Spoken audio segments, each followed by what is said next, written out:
Bonjour tout le monde, que Dieu vous bénisse. Ce n'est pas de coutume pour moi de pouvoir faire les vidéos tout le matin. Quelques-unes j'en ai fait l'année passée. Mais ce matin, me réveillant, j'ai eu à cœur de faire cette vidéo. Et je crois du fin fond de mon cœur que ces propos vont bénir un homme et une femme qui a un appel à exercer dans le ministère, et précisément dans un ministère de puissance. C'est quoi un ministère de puissance? En 1998, au stade des Martyrs où je me retrouvais, un homme de Dieu du nom de Freddy Descoster m'a vu au milieu d'une grande foule. C'est un apôtre, il est maintenant entre l'Amérique du Sud et, la France. Il m'a dit au milieu de beaucoup de gens, il a dit ce jeune garçon en chemise bleue là-bas. Je souffrais de l'asthme et je n'étais pas en très bonne santé. Il a dit ce jeune garçon en chemise bleue, je m'étais approché au fait pour la prière de guérison. Parce que je voyais des malades être guéris, des paralytiques marcher, Dieu l'utiliser de manière phénoménale. Il a dit, le jeune garçon en chemise bleue là-bas, je veux que tu viennes. Et je regardais à gauche, à droite, on m'a dit, c'est de toi dont il parle. Il a dit, Dieu t'appelle à un ministère de puissance. Et je vois une très grande onction sur toi. C'est la première fois que je tombe sous l'onction. Je suis tombé de là où j'étais. Je sentais comme si on déchargeait du feu sur moi, de l'eau sur moi, de l'électricité sur moi. Tout mon corps, toute partie de mon être était en train de brûler par la réelle puissance et authentique de Dieu. Mes frères et sœurs, depuis ce jour-là, j'ai reçu l'onction avec laquelle j'opère jusqu'aujourd'hui. Je me rappelle, on m'a porté par les intercessions, on m'a mis à côté et cet homme a laissé son micro, il est venu jusque là où j'étais à genoux, il a commencé à prier pour moi et à me dire tout ce par quoi je passe aujourd'hui. Je m'étais posé la question plus tard, car je trouvais ça très étrange. En rentrant à la maison alors qu'on priait en famille, ma mère tombait sous l'onction, ma grande sœur tombait sous l'onction, ceux de ma famille, ma grand-mère même, et beaucoup de gens de ma famille être touchés alors seulement qu'on priait à la maison. Dans la petite cellule de l'église qu'on avait à la maison, ou à la chorale encore, à laquelle je faisais partie, quand je touchais les gens à côté de moi, ils tombaient. Même à l'école, même mes voisins à l'école avaient difficile des fois à s'asseoir près de moi parce qu'ils sentaient comme si quelque chose sortait de moi pour les toucher. Beaucoup de gens m'ont posé la question, prophète, qu'est-ce qui arrive lorsque tu passes quelque part? Des fois, des gens tombent, ou bien lorsque tu élèves ta main, les gens tombent sous l'onction. C'est quoi ce phénomène autour de toi? Le 8 février 98, c'est là où tout a commencé. Je me suis plus tard posé la question, c'est quoi un ministère de puissance? Dans les 9 dons spirituels, dans 1 Corinthiens chapitre 12, il y en a 3 que l'on met dans la catégorie des dons de puissance. Le don de la foi spéciale, le don d'opérer les miracles et le don des guérisons. Ces 3 dons constituent ce qu'on appelle les dons de puissance. Un ministère de puissance est un ministère dont l'activité ou l'exercice de ces 3 dons est très permanente dans la vie de la personne qui la possède. Un ministère de puissance est un ministère caractérisé par la manifestation de la puissance de Dieu, de manière très courante, permanente et ordinaire, par les dons d'opérer les miracles, par les dons des guérisons et par les dons de foi. Un ministère de puissance, deuxièmement, est un ministère dans lequel on voit la manifestation de la puissance de Dieu par des signes, des prodiges et des miracles. Vous allez voir dans 2 Corinthiens, 2 Timothée chapitre 4, on dit l'apparition de cet impie se fera par la puissance de Satan, par des signes, des prodiges et des miracles mensongers. Je répète, l'apparition de cet impie se fera par la puissance de Satan, par des signes, des prodiges et des miracles mensongers. 1. On reconnaît que Satan a une puissance. 2. On reconnaît que cette puissance est manifeste par des signes, des prodiges et des miracles, même mensongers. Et Satan n'est pas Dieu, il n'est pas le créateur. Satan est un contrefacteur. Qu'est-ce que je veux dire par là? Toute manifestation de la puissance se fait toujours par des signes, des prodiges et des miracles. Les siens sont mensongers, mais ceux de Dieu sont authentiques. Un ministère de puissance est donc un ministère aussi où se manifeste la puissance de Dieu par des signes, des prodiges et des miracles. C'est ce qu'on appelle en général un ministère de puissance. Je ne donne pas un cours sur les ministères de puissance, ce ne sont que les petites définitions que je vous donne. Dans notre ère, notre époque, même depuis le temps de la Bible, nous avons vu des hommes et des femmes être suscités par Dieu, que Dieu a utilisés par la manifestation de sa puissance. Cette puissance a été vue, cette puissance a été démontrée, cette puissance a résidé dans ces personnes. C'était certes des vases de terre, mais Dieu les avait pris dans différents contextes. Dieu les avait pris dans différents niveaux de vie, dans différents niveaux sociaux. Dieu les avait pris et Dieu les avait accordé sa puissance. Et ces personnes ont eu à manifester la droite de Dieu dans leur génération. Pour notre génération, seulement à citer uniquement celle-ci, depuis la fin des années 1800, il y a eu des hommes comme les John Alexander Dewey. C'est un homme qui est mort paralysé de la plupart des maladies qu'il avait même chassées dans les corps des gens. Cet homme a été celui par lequel Dieu passait pour réveiller la doctrine de la guérison divine. Il s'appelait John Alexander Dewey. C'est lui qui a construit la cité qu'on appelle Sion, qui se trouve au niveau de Chicago. C'est un homme, aucun gouverneur ne pouvait être nommé sans son accord. Le président de l'époque même a passé du temps chez lui à la maison. John Alexander Dewey. C'est dans sa cité Sion qu'est né un homme comme Francis Bosworth, qu'est né un homme comme John G. Lake. C'était dans cette cité-là que ces personnes ont eu à grandir. Il y a eu en parallèle une femme qu'on appelait Maria Woodworth Ether. C'était une femme qu'on appelle la grand-mère des églises pentecôtistes. C'est par elle que Dieu est passé pour commencer à manifester des signes et des prodiges.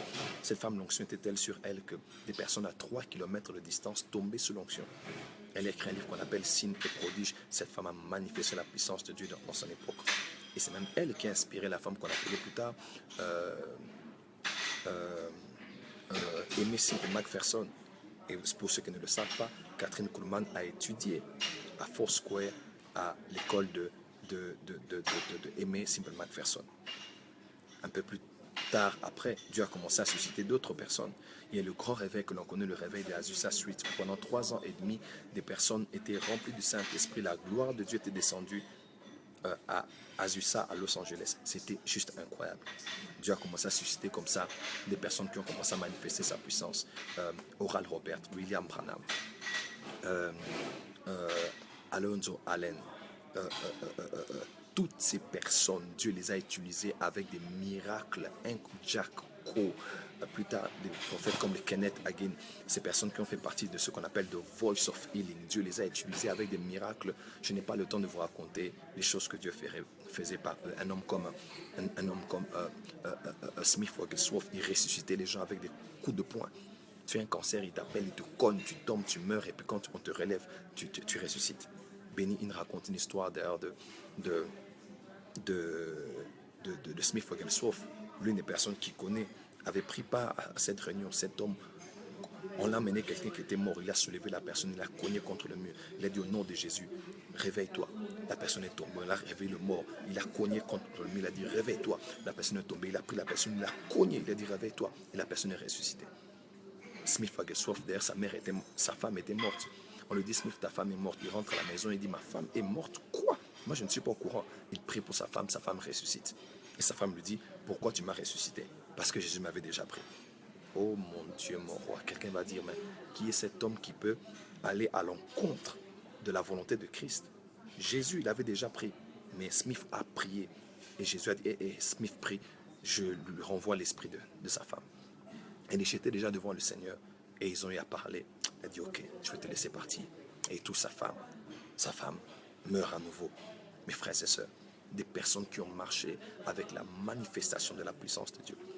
Le prophète William Marion Branham, pour ne parler que de lui, cet homme est allé en Afrique du Sud. Il y a eu 13 camions.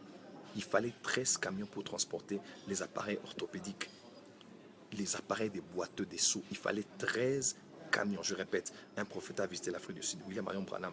13 camions pour porter tous les appareils orthopédiques que cet homme avait constaté pendant la prière qu'il faisait pour les malades. Mes frères et sœurs, le temps me manquerait de vous parler de tous les miracles que ces hommes et ces femmes ont eu à voir. Je ne manquerai pas de parler de Miss Kuhlman, Kathryn Kuhlman. Cette femme a vécu dans des miracles incroyables, mes frères et sœurs. Incroyable. Un jour, la gloire de Dieu était tellement forte de la réunion de Kathryn Kuhlman que son pianiste est tombé, le piano a continué à jouer. Mon Dieu, c'était un ange qui avait pris ce piano qui continue à jouer. La gloire était telle qu'il fallait uniquement en fait, qu'on ne pouvait pas tenir. Même le pianiste est tombé. Et Et le piano a continué à jouer. On se posait la question, qui continue à jouer au piano? Un ange était venu, a pris la relève. Il a continué à jouer au piano. Il est manqué de vous parler d'un homme comme Alonzo Allen, cet homme de Dieu. Vous allez même le voir sur YouTube. Il prenait les jambes courtes, il les allongeait. Dieu l'utilisait avec des miracles comme vous n'avez pas idée. Le temps me manquerait de parler de tous ces hommes et ces femmes que Dieu a utilisés et les a donnés de goûter à la puissance des siècles à venir, mes frères et sœurs. Et en cette saison, cette génération, Dieu a encore élevé, Dieu a encore suscité. Et d'ailleurs, Dieu va encore élever les thaumaturges. Les thaumaturges sont les faiseurs de prodiges. J'ai enseigné la semaine passée sur les prophètes thaumaturges.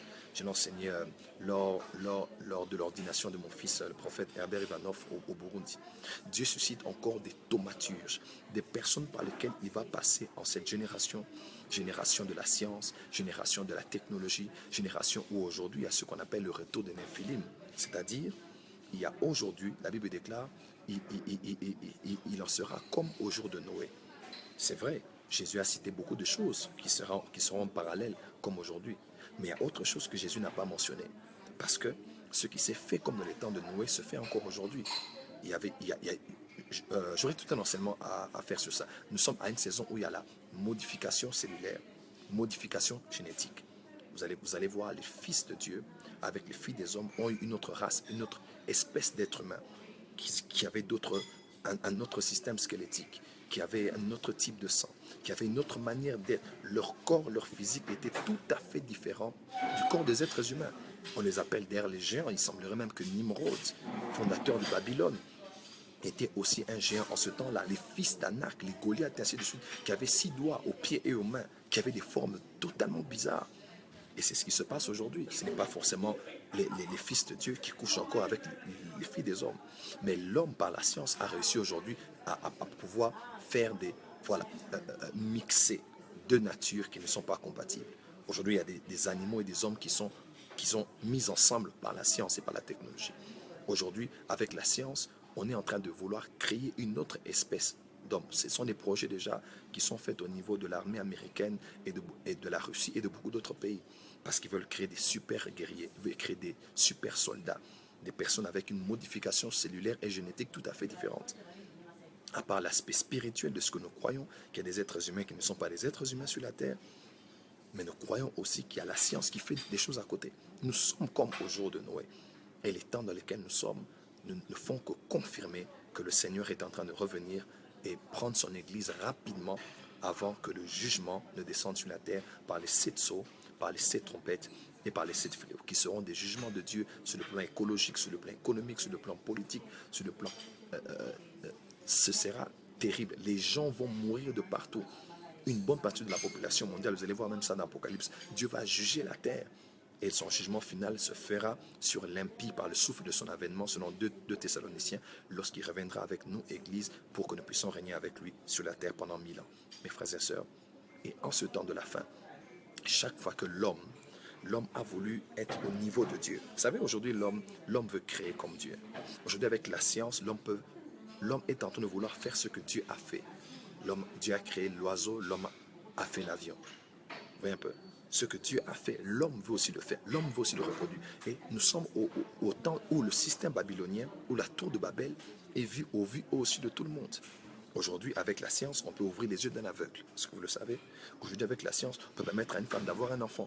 Chose qu'on ne pouvait pas voir, ça fait 1 siècle, ça fait 2 siècles, ça fait 3. On ne pouvait pas voir ça, mais aujourd'hui, la science a fait tellement des efforts, tellement des pas, qu'il est très difficile de pouvoir même prétendre, dire non, vous savez, mes frères et sœurs, vous savez, j'ai prié pour une femme qui était stérile et elle a eu un enfant. Ce n'est plus tellement un miracle pour les scientifiques parce qu'il y a l'insémination artificielle, il y a beaucoup de choses que les gens font aujourd'hui. Tu dis, oh non, j'ai prié pour elle et elle a bien accouché calmement. Mais on va te parler de la péridurale, on va te parler de la césarienne, on va te parler de beaucoup d'autres. Vous voyez un peu? Voilà, les ordinateurs quantiques sont déjà là, comme a dit la servante de Dieu, Célia Frida, que je salue. Vous voyez un peu?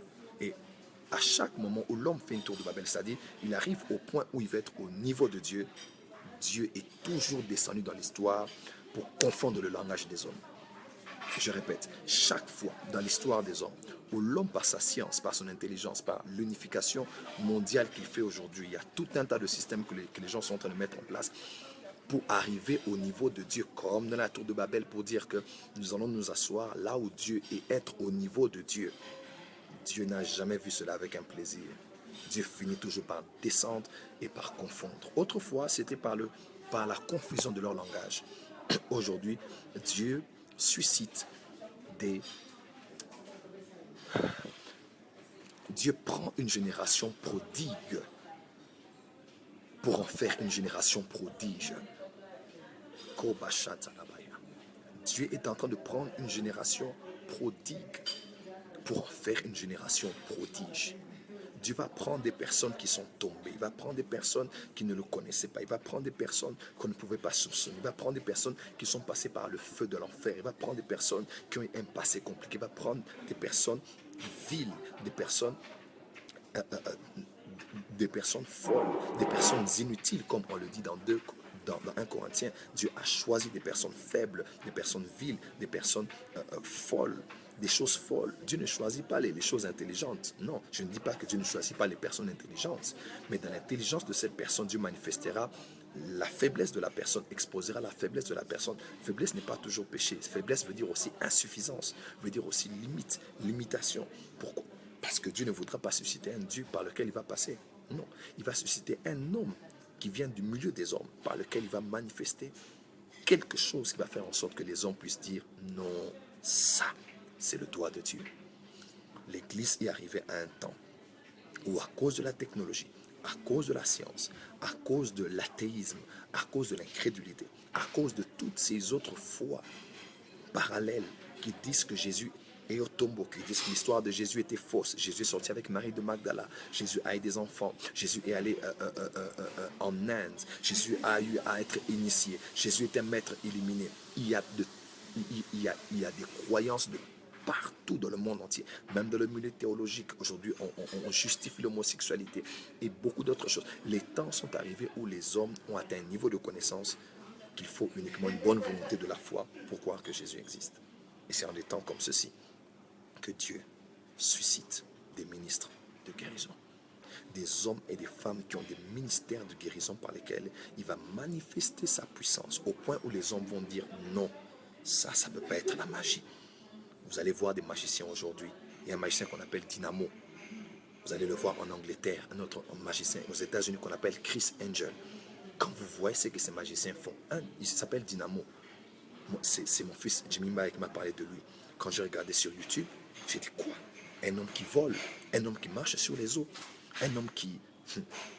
Oh mon Dieu, mon roi. Un homme qui marche sur les eaux, un homme qui met sa main dans la télévision et qui sort la photo de la personne que l'on voit dans la télévision en train de parler. Il y a aujourd'hui des Chris Angel, un magicien hors père, fils du diable, manifestant la puissance de Satan par des signes, des prodiges et des miracles. Mes frères et sœurs, un homme comme ça, comment tu vas aller le gagner? Tu vas dire que Jésus t'aime. Tu vas lui dire que non, Jésus est mort pour toi à la croix, voilà, il est vivant. Il va te dire, bon, il est vivant, il est où? Moi, j'ai la puissance de Satan. Moi, j'ai la puissance du diable. Par quoi tu vas me gagner? Voilà pourquoi je dis toujours à certains serviteurs de Dieu, nous n'avons pas la même mission et les mêmes auditoires.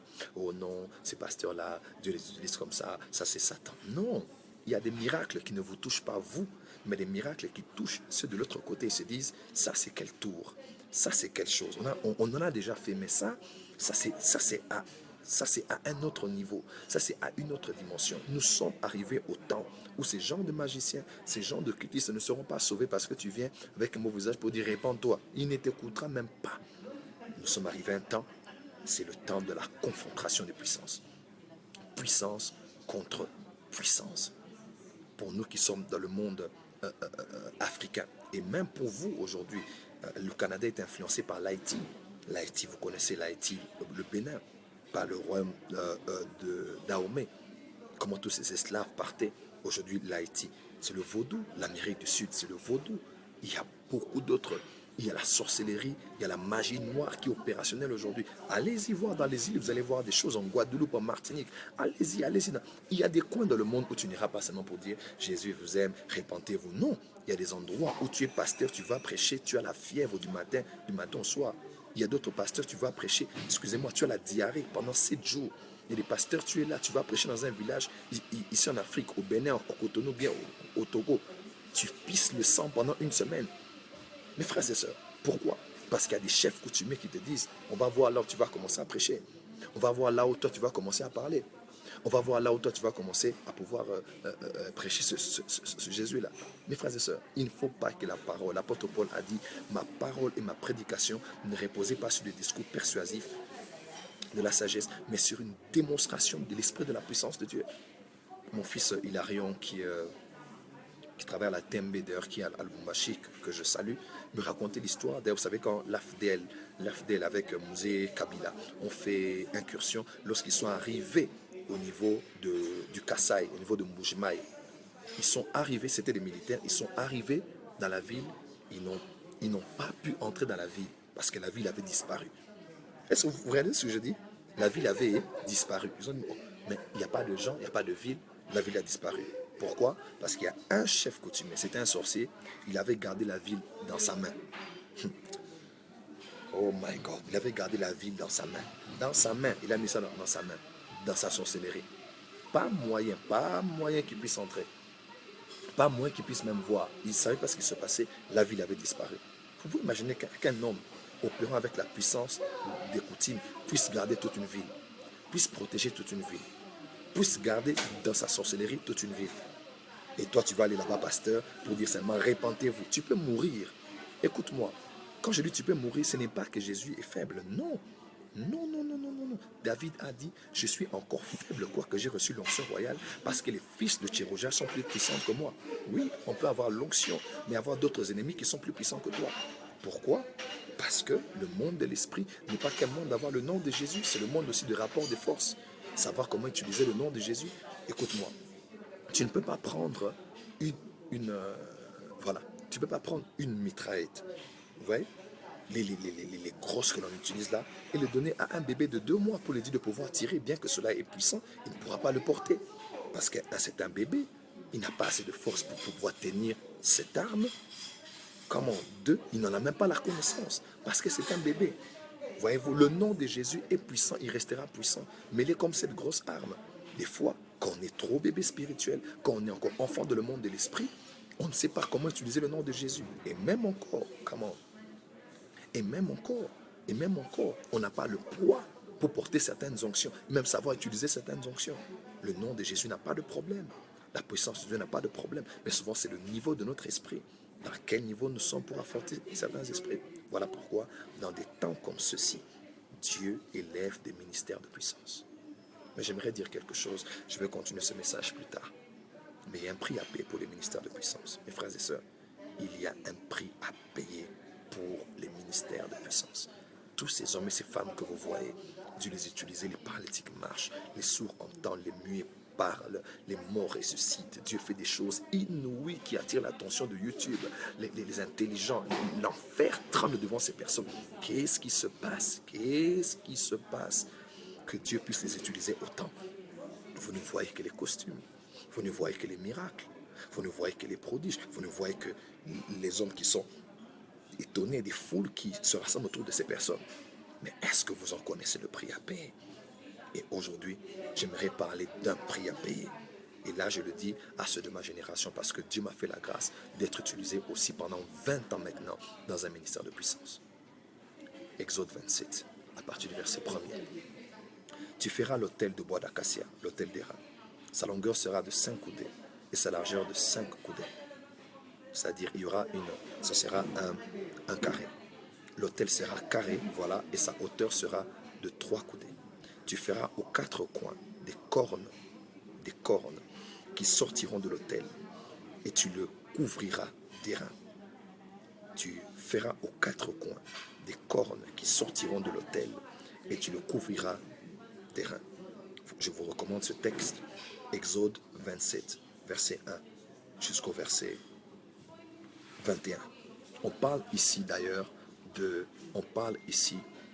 l'autel d'airain. Il y avait 3 métaux, il y avait dans le tabernacle, et autant qu'il y avait 3 liquides, autant qu'il y avait 3 lumières. Voilà, il y avait 3 liquides, il y avait le sang, il y avait l'huile et il y avait de l'eau. Dans le tabernacle, il y avait aussi 3 métaux. Il y avait l'airain, il y avait l'or et il y avait l'argent. Mais l'autel était fait en airain. C'était l'autel qui venait juste avant la cuve d'airain. Cet autel était l'autel où on plaçait le sacrifice, où on plaçait le sacrifice qui devait être offert à Dieu pour la rémission des péchés de tout le peuple.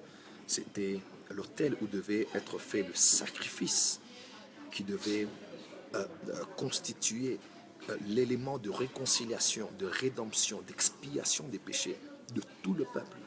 C'est là, sur l'autel d'airain, que devait être immolé, que devait être tué, que devait être égorgé, que devait être brûlé, que devait être tué. C'est là que le sacrifice devait être mort, que le sacrifice devait être consumé par le feu.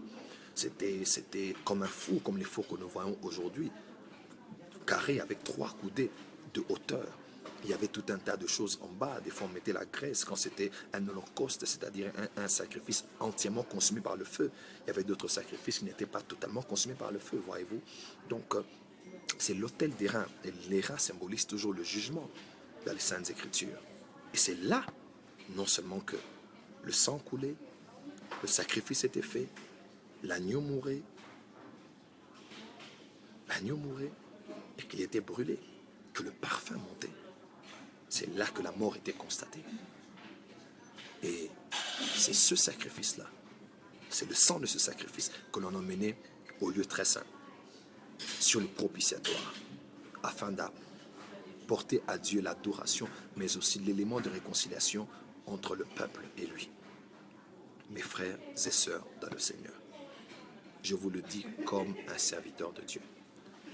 Tu ne peux pas, autant que les sacrifices, un sacrifice se faisait pour tout le peuple qui se mettait sur l'autel, que l'on prenait, que l'on menait sur l'autel. Autant aussi Jésus a dit à Jean, à Pierre, il a dit, lorsque tu étais jeune, tu te saignais toi-même. Mais lorsque tu vas vieillir, lorsque tu vas grandir, lorsque tu vas devenir faible, parce que vieillir ne veut pas dire être mature seulement, être expérimenté seulement, mais vieillir dans le monde de l'esprit veut dire aussi être faible. Comment être faible, être faible. Jésus a dit, un autre te ceindra, te vêtira et t'emmènera là où tu ne veux pas aller. Mes frères et sœurs, ici je parle aux ministres et aux serviteurs de Dieu. Lorsqu'on est jeune dans l'esprit, on a des visions, oui, mais lorsqu'on est vieillard, on a des songes. Parce que le songe est le monde où on est influencé par rien du tout. Ce sont des révélations qui reviennent dans notre inconscient. Voilà pourquoi autour du trône de Dieu, il n'y a pas les jeunes. Il n'y a que 24 vieillards. Ce sont des personnes qui ont appris à s'abandonner, à se laisser. Un vieillard fait les petits besoins sur place. Un vieillard n'a pas de force de marcher. On doit le tenir pour se relever. On doit l'aider à traverser la route. On doit à la limite le faire manger un certain âge. Écoute-moi, mes frères et sœurs dans le Seigneur. Dieu appelle cette génération à vieillir. Dieu appelle les hommes de Dieu à vieillir. Arriver à un point où tu n'as pas de force. Arriver à un point où non seulement tu as la connaissance, la sagesse, mais tu n'es pas capable de te diriger toi-même. Il faut que quelqu'un d'autre vienne te diriger. Et les sacrifices qui sont mis sur l'autel ne sont pas mis par des enfants. Ce ne sont pas des enfants qui vont sur l'autel. Il faut que quelqu'un vienne te prendre. C'est comme l'agneau qui ne parlait pas, qui ne revendiquait rien, mais que l'on prenait et que l'on mettait sur l'autel. Mes frères et sœurs, tu es arrivé à un point où le Seigneur Jésus-Christ, qui t'a choisi, qui t'a appelé, va te prendre comme l'agneau afin de sauver tout le peuple. Dieu veut t'utiliser comme un agneau de sacrifice pour apporter la guérison à toute une nation. Dieu veut t'utiliser comme un sacrifice pour sauver ceux qui sont dans le domaine militaire. Dieu veut t'utiliser comme sacrifice pour sauver les jeunes de ton université, pour sauver les jeunes de ta génération, pour sauver toute une génération. Mais Dieu a besoin d'un sacrifice. Ce sacrifice-là, il va l'emmener sur l'autel d'airain. Écoutez-moi très bien. Aux 4 coins de cet autel d'airain, il y avait ce qu'on appelait des cornes. Et cornes en hébreu veut dire kéras, ou bien queren, comme queren que nous connaissons, l'une des filles de Job. Kéras ou queren qui veut dire pouvoir, force ou puissance. Dans les 4 cornes qu'il y avait autour de l'autel d'airain, symbolise aussi le pouvoir, la force. Mais si je prendrais l'élément de la puissance, de la puissance, de la puissance, de la puissance. Autour du lieu de sacrifice se trouvaient les 4 cornes de la puissance. Écoute-moi, là où il y a la puissance, c'est là où le sacrifice doit être mis sur l'autel.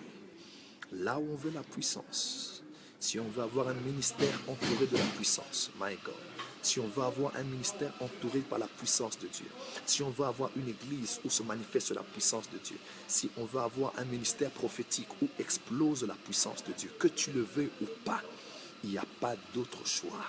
Là où est la puissance, c'est là où doit se faire le sacrifice. Là où est la puissance, c'est là où est le rendez-vous du sang qui coule, de la blessure qui est constatée et de la mort qui est attestée. Tu ne peux pas vouloir la puissance sans passer par la mort. Et tu ne peux pas être mort dans les choses de l'esprit si tu ne découvres pas la puissance de Dieu. Il y a un lien entre la puissance et la mort. Il y a un lien entre la puissance et la mort. Il y a un lien entre la mort et la puissance. Parce que la puissance de Dieu n'appartient pas à des vivants. Parce que la puissance des siècles à venir n'appartient pas à des hommes qui sont vivants. Dieu va te tuer, mon frère. Dieu va te tuer, ma soeur. C'est bien de convoiter l'onction d'un homme de Dieu. C'est bien de critiquer l'onction que tu vois chez un homme de Dieu. Mais est-ce que tu es déjà passé par l'autel des reins? L'autel des reins est le lieu incontournable de ceux qui ont voulu avoir un rendez-vous avec la puissance de Dieu. Voilà pourquoi ce matin, je vous dis, bienvenue à la morgue. Oui, la gloire de Dieu aime l'odeur de la mort. Oui, la puissance de Dieu repose sur des personnes qui sont mortes. Oui, les signes, les prodiges, les miracles et la puissance de Dieu des siècles à venir qu'on n'a jamais vu depuis le temps des actes et des apôtres est sur le point de se déferler sur l'Église. Les quelques-uns que nous voyons déjà suscitent l'attention du monde entier. On traite ces personnes des magiciens, des occultistes, parce que les hommes se disent, mais ça veut dire quoi tout ce qu'on est en train de voir? Mais ces personnes passent par la mort. Et ces personnes devront passer par la mort. Mon frère, ma soeur, bienvenue à la morgue. J'ai une mauvaise nouvelle pour toi. Prophète, c'est quoi le secret de ton onction? Viens me rejoindre à la mort. Prophète, c'est quoi le secret des miracles que tu vois? Ça fait quelques jours, l'une des sermons que j'ai vues en ligne, c'était au début du mois de décembre, alors que je priais pour Miracle Money. Elle a regardé son compte à peine, je crois que ça fait 3 jours ou 2 jours. Elle est même là en ligne. Elle m'a envoyé un message, elle m'a dit, papa, j'ai reçu plus de 10 000 euros. 10 000 euros, Miracle Money. Pendant qu'on priait, pendant qu'on déclarait, elle a eu plus de 10 000 euros. Là, tu vas te poser la question, comment un être humain peut prier et l'argent apparaît? Comment un être humain peut prier et l'huile apparaît? Comment un être humain peut prier, quelqu'un disparaît si quelqu'un apparaît là-bas? Comment un être humain peut prier, le ventre de quelqu'un qui était gros disparaît? Comment un être humain peut prier et une femme qui était stérile pendant 20 ans a un enfant? Comment un être humain peut prier et des anges apparaissent comme ça dans un culte? Comment un être humain fait de chair et de sang peut le faire, mes frères et sœurs? Ce que je vous dis, c'est la mort. Ah oui, tu vas mourir. Je t'informe, tu veux l'onction, tu vas mourir. Tu veux la puissance, tu vas mourir. Je t'informe, Dieu va te tuer, il ne va pas te rater. La puissance n'appartient pas aux vivants, à ceux qui sont trop conscients d'eux-mêmes, trop conscients de leur réputation, trop conscients de leur image, trop conscients de ce qu'ils veulent, de comment ils veulent paraître, de comment ils veulent être. Tu vas mourir. Est-ce que tu m'entends? Tu vas mourir. Ma soeur, Dieu va te tuer. Ton amour pour les bijoux, ton amour pour les hommes, ton amour pour les beaux vêtements, ton amour pour les choses auxquelles tu es encore attaché, Dieu va les prendre. Il va les prendre par force. Il arrive un moment où Dieu te laisse, quand tu es encore un enfant. Tu pries le matin, Dieu t'exauce, tu demandes un peu, Dieu te donne. Tu souhaites d'avoir quelque chose, Dieu te le donne. Mais il arrive à un point où quand tu grandis, Jérémie a dit, tu m'as séduit, je me suis laissé séduire. Oui. Et puis il a dit, tu m'as saisi, tu m'as vaincu. Parce que dans la marche avec Dieu, Dieu fait avec toi comme avec Jérémie. 1, il te séduit. 2, il te saisit. Jérémie a dit, tu m'as séduit, après tu m'as saisi et tu m'as vaincu. Dieu ne peut pas vaincre quelqu'un qui l'a séduit. Jamais. Quand Dieu veut te séduire, ah oui, Dieu te donne ce que tu veux. Tu pries à 6 heures, à 2 heures, tu as. Et tu es content de la vie chrétienne. Tu es heureux, tu es heureuse. Comment Dieu te visite, Dieu est avec toi. Mais il arrive un moment maintenant, quand Dieu veut te vaincre, là, la même main qui te caressait, la même main qui te donnait les gâteaux, les cadeaux, les biscuits, ainsi de suite, cette même main devient violente envers toi. Cette même main devient agressive avec toi. Cette même main devient différente avec toi. Tu te poses la question, c'est Satan, c'est les démons, c'est les liens. Ce n'est pas les démons, ce n'est pas les liens. C'est sa main puissante qui te prend, qui te saisit, parce que Dieu veut te vaincre. Il va vaincre tes ambitions, il va vaincre ton orgueil, il va vaincre ton ego. Il va vaincre tes péchés mignons. Il va vaincre tes faiblesses. Il va vaincre ton moi. Il va vaincre ce que toi tu aimes. Moi je n'aime pas qu'on me dise ça. Moi je n'aime pas qu'on me fasse ça. Moi je n'aime pas qu'on me touche. Ah, tu n'aimes pas ça. Si déjà quelqu'un de l'église, un frère de la chorale te critique, une sœur de la chorale t'a mal regardé, tu as perdu le sommeil, tu n'es pas digne de la puissance de Dieu. La puissance de Dieu va te faire en sorte qu'on te fasse des vidéos sur YouTube. La puissance de Dieu va faire en sorte que toute une ville te chasse, qu'on te rejette et qu'on dise que tu es la sorcellerie. La puissance de Dieu va faire en sorte que même des personnes qui étaient autour de toi, des pères de la ville, des hommes et des femmes de Dieu, vont faire des manigances, vont faire des conspirations, vont te créer des choses. Toi, tu veux la puissance, toi. Tu n'arrives même pas encore à supporter qu'on te touche un peu, qu'on touche un peu à toi. Moi, je n'aime pas qu'on me touche. Quand quelqu'un de la chorale te parle un peu mal, je n'aime pas qu'on me fasse ça. Quand le pasteur dit un mauvais mot sur la chair, moi, je ne vais être plus dans cette église parce que le pasteur, je suis sûr qu'il a parlé de moi. Toi, tu n'es pas digne de la puissance de Dieu. La puissance de Dieu n'appartient pas à des morts. Oh, David a dit, je suis une chenille.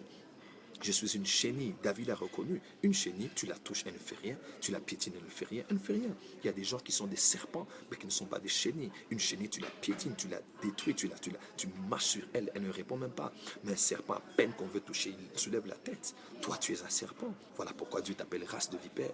Parce que tu dois mourir. Tu vas mourir. Je vois des jeunes hommes, des jeunes serviteurs de Dieu. Moi, je veux l'onction. Et puis, regarde les photos de Tibi Joshua. Et puis, regarde les trucs de Penny Hinn. Et dit, wow, Dieu va m'utiliser. Des fois, je ris. Des fois, je me moque. Des fois, je me pose la question, mais est-ce que ces personnes connaissent le prix à payer qu'il y a dans le ministère? Vous n'avez aucune idée du prix à payer pour le ministère. Dieu va te tuer. Tu n'auras plus de vie. Tu n'auras plus de vie privée. Dieu va entrer dans ta santé. Il va entrer dans ton mariage. Il va entrer dans ton cœur, dans tes rêves, dans tes ambitions. Dieu va tout te prendre. Tout te prendre. Au point où tu vas mourir. Catherine Kuhlman pouvait dire, j'ai connu 1000 morts. 1000 morts. Ça ne veut pas dire qu'elle était morte autrefois 1000 fois. Non. Mais qu'elle mourait constamment tous les jours. La puissance de Dieu, les 4 cornes sont autour du lieu du sacrifice. Bienvenue à la morgue, prophète. Bienvenue à la morgue, évangéliste. Bienvenue à la morgue, toi tu veux être comme Johnny Tabaino. Bienvenue à la morgue, toi qui te réfères toujours à Catherine Kuhlman. Bienvenue à la morgue, toi tu veux être Bouchéri. Bienvenue à la morgue, toi tu veux être Alf Lukao. Mon papa Alf Lukao en Afrique du Sud, on a créé des choses contre lui. Il couche avec des vierges, il fait ceci, il fait cela. C'est un cannibale, il boit le sang des humains. Pendant que les gens sont bénis par un tel ministère, il y a des personnes que Satan envoie pour détruire. Écoute, tu vas... J'ai mis une chose que le pasteur Roland m'a dit quand il a commencé Philadelphie. Il m'a dit, Joël, je me posais la question, Dieu m'avait dit un jour, il m'a dit, je prendrai ce que tu es le plus précieux. Et j'ai dit à Dieu, Seigneur, le pasteur Roland me racontait, me disait, j'ai dit à Dieu, mais qu'est-ce que tu veux encore me prendre? Et quand sa réputation a été détruite dans l'église à laquelle il faisait partie, partout, même ses enfants à l'école, on disait, votre père est un voleur. Et Dieu l'a dit, c'est ce que je voulais te prendre, ta réputation. Ah oui. Aujourd'hui, si on veut te détruire, c'est rien avec le monde de la technologie aujourd'hui. Si on veut te détruire, on va te détruire. Et nul n'est à l'abri de la destruction médiatique. Ça, tu peux en être sûr. Même si tu es le pasteur qui prêche la sanctification, on va te détruire. Même si tu es le pasteur qui prêche le retour de Christ, Satan n'a plus peur de qui que ce soit. Quand Satan veut te toucher, il va te toucher. Et il va sérieusement te toucher, mon frère, ma soeur. Nous sommes arrivés au temps. Nous sommes arrivés au moment où il est important que tu saches. Et je le parle avec tout mon cœur. Je n'ai jamais fait une vidéo comme je fais celle-ci. Mais je voulais ouvrir mon cœur pour parler à toutes ces personnes qui ont un appel au ministère. Et surtout qui désirent et à qui Dieu a déjà fait voir qu'il les utilisera dans des miracles, des signes, des prodiges. Les aveugles verront, les miracles se feront, les morts ressusciteront. Il faut que tu saches, mon frère, ma soeur, que le ministère, voilà pourquoi tais-toi des fois, ne critique pas ce que tu ne comprends pas. Tais-toi des fois, ne juge pas ce que tu ne comprends pas. Tais-toi des fois, n'attaque pas ce que tu ne comprends pas. Je suis un historien aujourd'hui. Si je te raconte la vie de toutes ces personnes que tu honores, de toutes ces personnes que tu célèbres, tu ne croiras même pas. Aujourd'hui, il y a Paola White qui va assister à l'investiture de Donald Trump. Cette femme a divorcé 3 fois. Qu'est-ce que tu vas dire? Kenneth Copeland 3 fois. Est-ce que je dis qu'il faut divorcer? Pas du tout. Dieu est contre le divorce. Et ça, nous devons en être sûrs. Mais tu ne sais pas par quoi ces personnes sont passées. Aimé simplement faire son 3 fois aussi. William Marion Branham, sa première femme est morte. Morte. John G. Lake, en Afrique du Sud. Sa femme est morte et ses enfants morts de malnutrition. Qu'est-ce que tu vas dire, toi qui guéris plus de 150 000 guérisons attestées dans une année en Afrique du Sud? John G. Lake, c'était pas n'importe quel ministre de la guérison. Sa femme est morte. Et ses enfants aussi, de malnutrition. Qu'est-ce que tu vas dire? Mes frères et sœurs, il y a un mystère dans le monde de la puissance que tu ne pourras pas expliquer. Il y a des pressions, il y a la dépression, il y a la fatigue, il y a des choses que les gens ne peuvent pas savoir, ne peuvent même pas imaginer. Les gens en général parlent hâtivement, mais n'ont pas la sagesse et l'humilité de se dire « je ne suis pas encore à ce niveau-là ». Donc puisque je ne suis pas, il serait mieux que je me taise. Ce matin, je voulais vous dire bienvenue à la mort. Dieu m'avait tué, il me tue et il me tuera encore. Parce que Dieu veut être le seul qui vit au travers de nous, afin que nous puissions dire comme l'apôtre Paul, ce n'est plus moi qui vis, mais c'est Christ qui vit en moi. Ce n'est plus moi qui prêche, mais c'est Christ qui prêche en moi. Ce n'est plus moi qui fais quoi que ce soit, c'est Christ qui le fait au travers de moi. Dans 2 Corinthiens 2, verset 14, si je me trompe, l'apôtre Paul dit ceci, et dit ainsi, la mort agit en nous et la vie agit en vous. Oui, la mort devait agir dans cet agneau pour que la vie soit préservée dans toute la nation. Il est juste qu'un seul homme meure pour le salut de plusieurs. Et aujourd'hui, pour le salut des nations, pour les choses qui vont se faire dans le monde entier, par lesquelles Dieu veut t'utiliser toi. Il faut que tu saches, mon frère, ma soeur, qu'il faut que la mort agisse en toi. Il serait plus facile pour toi de dire à Dieu, fais ce que tu veux. Le monde de la puissance, c'est le monde de Gethsemane. Là où on dit non pas ce que je veux, mais ce que toi tu veux. Cette coupe, si tu pouvais l'éloigner, mais tu ne peux pas l'éloigner parce que je dois la boire. Et je vais la boire. Il y a une coupe que tu dois boire. Il y a un baptême auquel tu dois être baptisé. Il y a des choses que tu dois subir, des choses par lesquelles tu dois passer pour que la mort agisse en toi. Afin que par cette mort, Dieu t'utilise pour visiter plusieurs. Dieu t'appelle à un ministère de puissance. Voici mon conseil. Entre dans la morgue. Laisse Dieu aller t'enterrer après. Mais s'il te plaît, ne reste pas vivant. Plus tu résistes, plus ça va être dur. Moins tu résistes, moins ce sera dur. Et Dieu fera de toi le canal par lequel il défilera sa puissance en ce temps de la fin, dans cette génération. Que Dieu vous bénisse. Le premier point que j'ai donné pour aujourd'hui, c'est la mort. Et Dieu nous fera grâce de continuer à la prochaine. L'école de ministère et dans le ministère de puissance, c'est l'école de la mort. La mort et la mort. Bienvenue à la morgue. Dieu vous bénisse. Merci de partager cette vidéo.